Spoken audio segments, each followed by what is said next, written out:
E aí, Sidney, beleza? Eu sou o Diogo, né? Eu tô fazendo trabalho com a EMEI e com a Nanda. Eu vou falar agora sobre a União Soviética e depois como foi o Brasil depois da ditadura. A União Soviética começou sua decadência no final da Segunda Guerra Mundial e nos 1970, nos anos 70, né? Ela estava investindo muito na indústria bélica e não estava investindo tanto na economia. E mais entrou o Gorbachev, que foram feitas as reformas de Gorbachev, que entre elas tinha o plano da Perestroika e da Glasnost. A Perestroika era meio que uma reestruturação da indústria, da economia. Ele permitiu a vinda de capital externa, investir nas empresas privadas. Ele queria alcançar os países capitalistas no desenvolvimento tecnológico. Também tinha a Glasnost, que era um plano de abertura política, vamos dizer assim. Ele queria mais liberdade de expressão. Ele tirou a censura de imprensa e das artes e permitiu que as pessoas fossem às ruas para poder manifestar sobre o que elas não queriam. Depois, em 1991,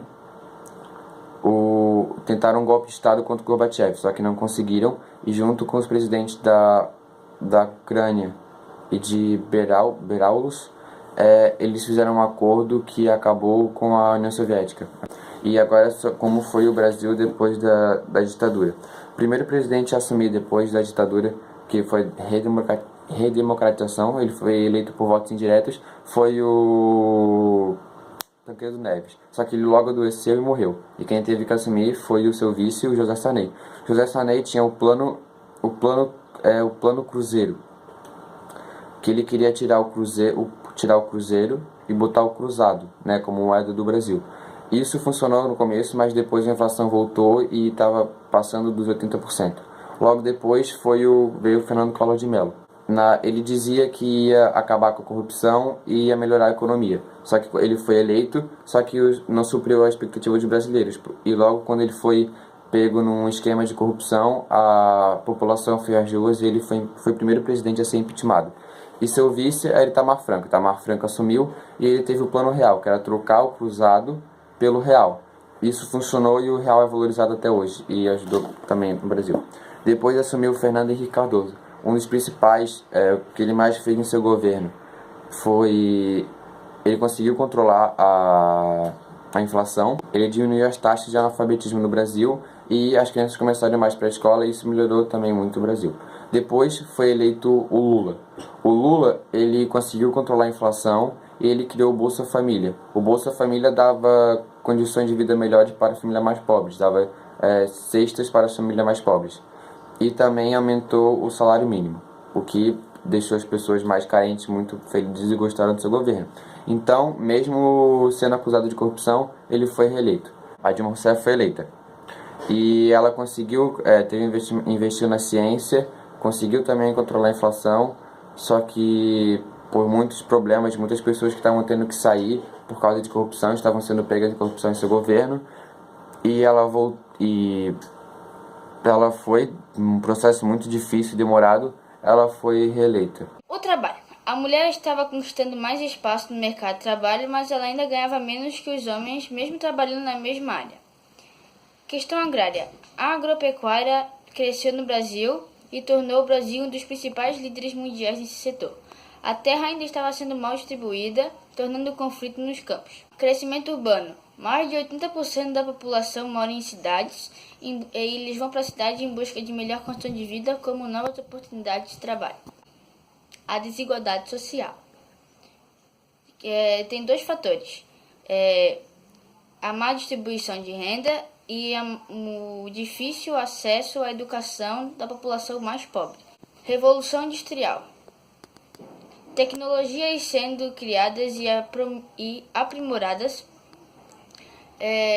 e entrando cada vez mais no cotidiano das pessoas, mudando o modo de viver delas.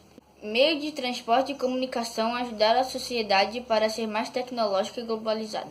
Esse fator tecnológico acelera o tempo histórico. Aí temos as manipulações de informação, como na televisão, que eles fazem propaganda dos produtos para fazer as pessoas comprarem. E fechou. Então, a energia é indispensável nos nossos dias, porque sem ela não tem avanço científico, não tem eletricidade, e hoje a gente é totalmente dependente de eletricidade, porque sem ela o nosso meio de transporte, a produção de alimento e ainda nosso meio de comunicação fica totalmente paralisado. Mas aí o problema é que todo mundo começou a explorar a fonte de energia que estava todo mundo usando, que era o petróleo e o carvão. Só que a gente viu que essas duas formas são totalmente prejudiciais ao meio ambiente. Começou a se ter uma nova onda de pesquisa sobre novas formas de produzir energia. Exemplo é a biomassa, a energia eólica, que são totalmente energia limpa, que não vai poluir o meio ambiente. E agora eu vou falar um pouquinho dos avanços tecnológicos, avanços científicos. O avanço científico que está muito em alta é sobre a biologia e genética. A biotecnologia, o que é biotecnologia? É o estudo da genética do ser vivo, do ser humano, do animal, de estudar o DNA, o gene. E ali a gente conseguiu abrir um estudo sobre célula-tronco, que é a célula que consegue produzir todos os órgãos, todos os tecidos do corpo, se modificado corretamente. E também surgiu dessa pesquisa sobre o DNA, os alimentos transgênicos, que podem ser muito bons porque conseguem deixar a planta mais forte para resistir a fungos e bactérias e bichos e pragas. Porém, começou a se ver também que faz muito mal à saúde e faz muito mal à terra e à biodiversidade. Por isso que muita gente é contra alimentos transgênicos. E o futuro, todo mundo tá meio com medo do futuro. Porque essa pesquisa sobre higiene pode dar muito ruim. Porque pode acabar com uma certa diversidade que a gente tem e transformar tudo em uma coisa meio padrão. Porque o avanço tecnológico está cada vez mais rápido e o estudo de inteligência artificial está muito em alta.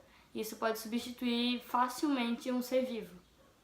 E todo mundo diz que tem esperança no futuro, mas no meio tem aquele medo, né? Porque ninguém quer ser trocado por uma máquina.